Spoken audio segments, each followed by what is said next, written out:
Hi everyone, it's James here. How are you all doing? Hope you're all coping okay. Thought I would do a video to keep you all entertained, hopefully, give you a glimpse into the state of my mind. I'm going to be throwing down the gauntlet, asking you if you'd like to join this challenge and take part.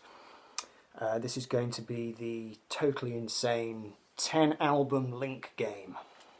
So how this works is you choose an album, and then you've got to link it to the next album, and then link it to the next album. You've got to do it for 10 albums altogether, but the trick is, when you get to the end of the sequence, you've got to loop back and end up back with the first album that you started with. Okay. Now these links can be anything you want. The link I'm going to go with is who's playing on the records, because that's how my brain works. I always think in those terms, but it doesn't have to be that. It can be any link you want. 10 records, start from the first one, only show 10, and then by the time you get after the 10th record, you loop back to the start and you show the first record again. So let's give it a whirl. And I'm not only going to do it once, I'm going to do it twice, I hope. Anyway, so let's start and do the first one. So Elvis Costello, My Aim Is True. Number one, Elvis Costello produced most of this record. This is number two. This is East Side Story by Squeeze. I say he produced most of it because he didn't produce all of it.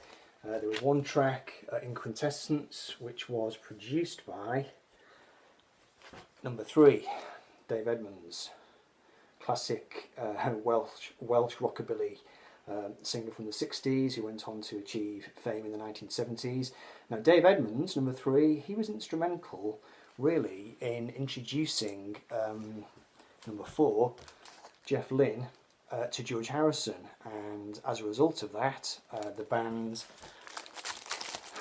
The Travelling Wilburys was formed. Now this is their second album, and on this album there is a track called She's My Baby, and that contains guest lead guitar by Gary Moore, the great blues guitarist, and he is on this album by Thin Lizzy, Black Rose. There he is, looking very mean.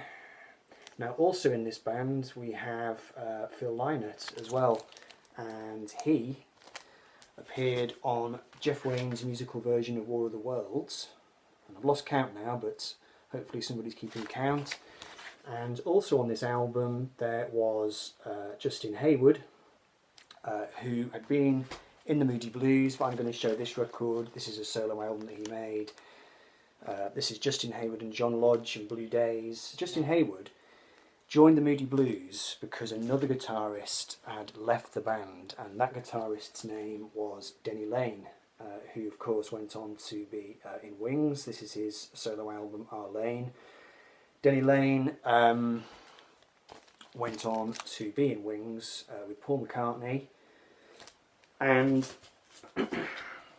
in the late 1980s, Paul McCartney decided that he wanted to have a record that was co-written and at least partly produced by Elvis Costello, and that gets us back to the start. Okay, so I'm now going to do it again. I'm going to start with Costello again, the same record, but I'm going to take a totally different route.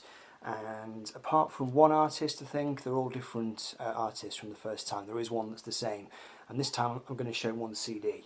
Okay, so let's go for it. So, Elvis Costello. I'm just going to cut in here because I made a mistake on my commentary. So Elvis Costello wrote a song called Shipbuilding, which ended up being covered by this guy, Robert Wyatt. Now Robert Wyatt, this album, Rock Bottom, somewhat surprisingly, was produced by Nick Mason from Pink Floyd. And on this album, A Momentary Lapse of Reason, which does feature Nick on a couple of tracks. There is a guest solo spot by Phil Manzanera from Roxy Music. He plays guitar on the song One Slip. So Phil Manzanera, of course, was in Roxy Music, and also in that band there was a certain individual called Brian Eno. Brian Eno made a significant contribution to this record by David Bowie. But another significant person who played on this record was Robert Fripp, the guitar player from King Crimson. And so There he is there, looking very foreboding. Now, as well as producing his own music in King Crimson, Robert Fripp did also guest on other people's albums, including this one by Peter Gabriel from Genesis. This is the Face Melt album, and Robert plays some great guitar on this record. Now, of course, Peter Gabriel was formerly from the band Genesis, and this is their album Foxtrot. So a slight bump in the road now. Mike Rutherford, the guitarist from Genesis, went on to form a band called Mike and the Mechanics. Now, I can't show one of their records because I don't have any, but the singer of Mike and the Mechanics was Paul Carrack, who had been in the band Ace.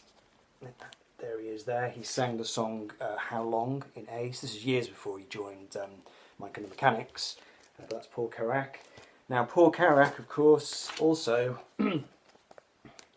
finally joined Squeeze in 1981 for the album East Side Story. And as we know, East Side Story was partly produced by Elvis Costello. Your turn. Take care.